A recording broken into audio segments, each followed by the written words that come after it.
And so I didn't enjoy that last part of the process. So I wanted to go back to my roots. And I was thinking, what is it that I know how to do, what I can do, what's in me. So I needed to go back to the beginning. And so here you see me doing some of the bases that I began to make in the last 2 years. So I did a lot of experiments on and off, but it was these 2 last years of the pandemic that really helped me focus in the studio. And this is the kind of pieces that I am making today. So what you see in this image is a vase, a green vase here with green flowers. You see a print that I did at Montgomery College. I've been taking classes in printing also at Montgomery College, and 2 vases that I did many years ago with drippings of the matte glaze. What you can see also in the print, what I think is interesting is that I built this print also in layers. The same way when I was making sculpture in Miami, that I was layering different textures to create a surface. The same thing I did here with this print, and the same thing I'm doing here with this green base that you see in the front. Let me show you a close-up. So the way I create the surface is by making a simple ball, and then I attach texture. I attach different textures to the surface, and then I attach slip cast flowers to the surface. So these are the flowers that I have molds for these flowers, and I attach them to the edge, to the side of the vase, to the top, and sometimes I put them inside. So these are all slip cast forms. So again, the technique that I am using is hand building and also slip casting for these vases. And so here you can see it a little bit closer. You can see a little bit more clearly the forms that I attach to the surface. And then also the layering of the glazes. I put a glaze on top of a glaze and hope for the best with a little bit of, I can predict a little bit what's going to happen, but I never know completely. And I may fire these pieces more than twice. Maybe the glaze is not what I wanted, and I put another coat of glaze and refire the glaze again, and until I'm satisfied. So what I like about these vases is that there is a nice combination between the flowers themselves and the vase. And I like when the two blur together, they become one. This is another vase. Here I have just a texture attached to the ball that I did initially, and then layers of glazes. First the matte glaze, then the glossy crackle glaze, then the very matte glaze, one on top of the other. This is a detail of the same vase. And this is the last one I'm going to show you.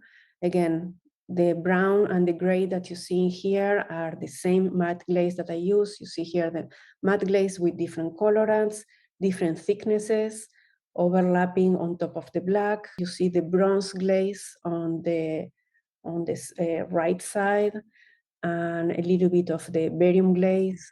So, and I put the glaze in chunks, knowing that the glazes are going to drip during the firing. Let's see if I have another slide. And this is my last one.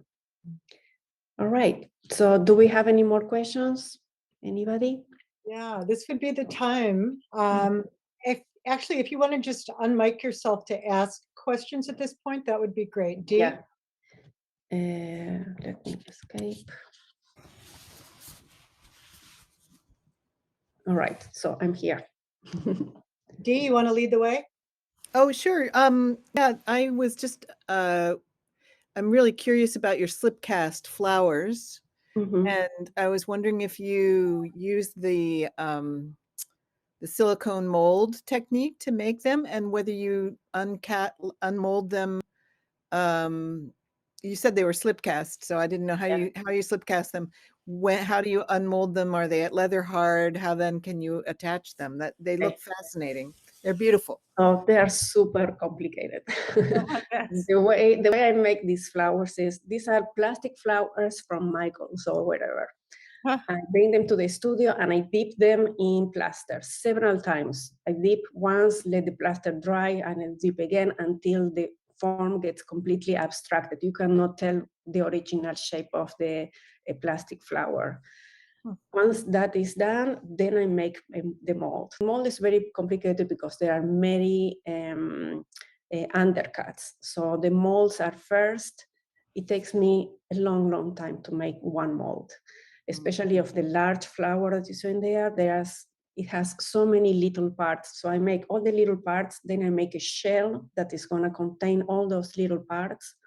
And then I make another shell of the shell to be able to manage. So I have like trays that are shells that contain little pieces and that I have to maneuver very carefully to put them together so they don't move when I'm closing the mold, and then I just pour. So that is super complicated. And then are they leather hard when you attach them? You said there's a base vase. Yeah, so I make the base, and I let that leather hard, and then I attach the first layer of texture, and then I attach the leather hard casted flowers. Lovely. They're beautiful. Thank you. I have a question Yes. about your tiles in Tacoma Park.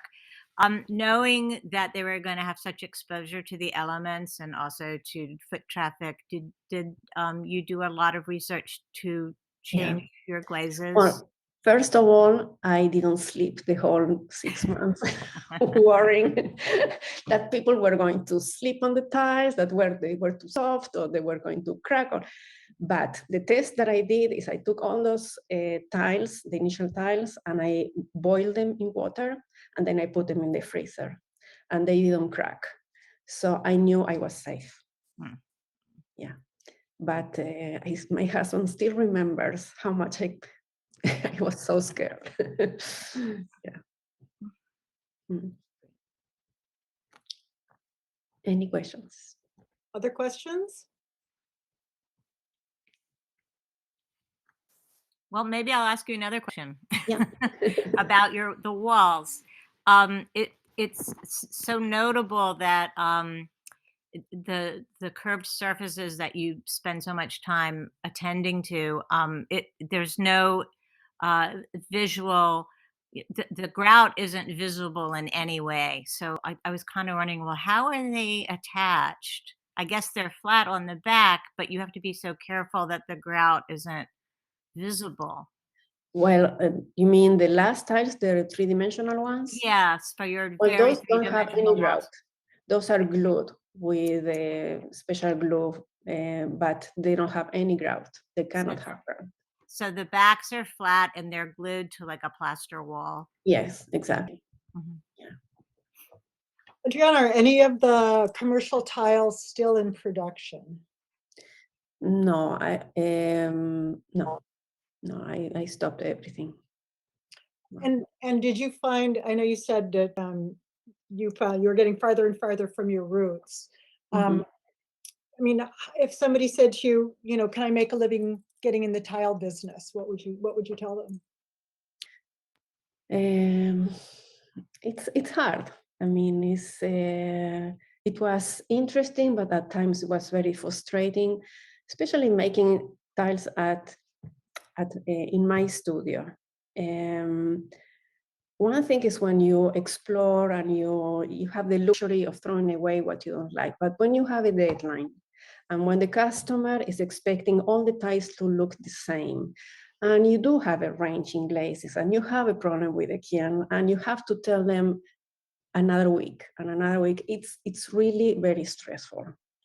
And I didn't enjoy the stress that came with that. Sometimes it was very rewarding. It was very rewarding to see that installed, but the technical problems were many. So. Anybody else?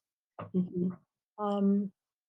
If not, I want to give you a hearty thank you. Your work is just so amazing. And the effort that you put into it, I mean, who could miss how much you care for what you do and what care you put into it. And really a pleasure to see someone who's really mastered their medium the way you have, sharing that with us. Thank you for doing such a great job. Okay. So can we give her Thank you, everybody. Okay, thank you for inviting me and helping me put this in perspective for myself. our pleasure. Okay. This is the end of the year. I just want to mention our next presentation is January 10th. George Rodriguez is going to be also talking sculptural sprig ornamentation. So not like Adriana, but interesting in a similar way. That's really that's it. I want to just wish everybody a wonderful, happy, healthy end of the year. And look forward to seeing you in January. Thanks all for showing up tonight, and take care. Okay. Thank you, everybody. Adriana. Thanks so much.